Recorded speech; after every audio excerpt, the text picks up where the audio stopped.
আপনারা জানেন যে আরেকজন স্বৈরাচারী প্রধানমন্ত্রী ছিলেন 17 বছর রাষ্ট্রীয় ক্ষমতায়, হাজার হাজার মায়ের বুক খালি করেছে, হাজার হাজার আমাদের ছোট্ট ভাইরা শাহাদত বরণ করেছে।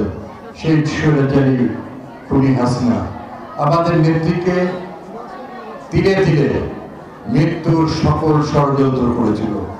কি অহমিকা, কিরকম ভাবে বলতো আমি আর আমার দেশটাতে উনি একাই, আর ওনার বাবার দেশ, আর আমরা 18 কোটি মানুষ সবাই ওনার খালি প্রজা না চাকর মনে করতেন।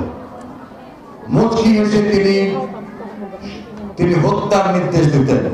তারই নির্দেশে আমাদের সহযোগিতা, আমাদের অত্যন্ত সুদৃঢ় নেতা ইলিয়াস আলী সহ হাজার হাজার আমাদের নেতা কর্মীরা তারা আয়নাঘরের মধ্যে রেখে নদীতে এবং সাগরে হত্যা করে তাদেরকে চিরদিনের মতো পরিবার থেকে, দেশ থেকে কেড়ে নিয়েছে।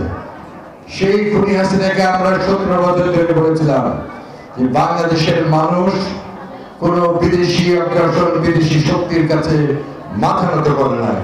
এই দেশের ইতিহাসই হলো মাথা উঁচু করে মাতৃভূমিকে রক্ষা করতে গিয়ে হাসি মুখে সেই উত্তপ্ত বুলেট বুকে ধারণ করে রক্ত দিয়ে দেশের স্বাধীনতা বারবার রক্ষা করেছে। বিদেশি যে শক্তিরা মুখ হলো, টার্কিশ হোক, ব্রিটিশ হোক, পাকিস্তানি হানাদার বাহিনী হোক, কারো কাছে মাথা নত করে নাই। আজ কোন অপশক্তির কোন একটি দেশ বাংলাদেশকে পুনরায় স্বৈরাচারী হাসিনাকে জায়গা দিয়ে বাংলাদেশের মধ্যে বিশৃঙ্খল করার চেষ্টা করছে। কিন্তু আজ বাংলাদেশের সকল মানুষ একটি জায়গায় ঐক্যবদ্ধ যে আমাদের মা দেশ নেত্রী বেগম খালেদা জিয়ার সেই বাংলাদেশ তার আহ্বানে রক্ষা করার সুদৃঢ় প্রত্যয় নিয়ে, সেই জন্য আমরা সকল আগ্রাসনের বিরুদ্ধে রুখে দাঁড়ার জন্য আজকে আমরা সবাই প্রস্তুত আছি। এটি হলো দেশ নেত্রী বেগম খালেদা জিয়ার সবচেয়ে আস্থা এবং ভরসা। একসময় চরম আন্দোলনে ম্যাডাম বলতেন, আমরা যখন বিপদের কথা বলতাম আমাদেরকে নাম ধরে বলতেন যে তোমরা সবাই রাজপথে ঐক্যবদ্ধ হয়ে থাকো, দেশকে রক্ষা করো।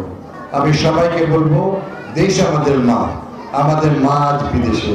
আমাদের নেতা শহীদ জিয়ার আদর্শের প্রতিচ্ছায়া হবে তারেক রহমান, তিনি আহ্বান দিয়েছেন সমস্ত কিছু ভুলে গিয়ে আমরা সবাই যেন ঐক্যবদ্ধ হয়ে একই মিছিলে একই ঘরে থেকে আমরা যেন ঐক্যবদ্ধ থাকি, ভবিষ্যতের দেশকে রক্ষা করার দায়িত্ব আমাদের সবার। ভিডিওটি ভালো লাগলে পরবর্তী ভিডিও নোটিফিকেশন পেতে চ্যানেলটি সাবস্ক্রাইব করে পাশে থাকা বেল বাটনটি অন করে রাখুন।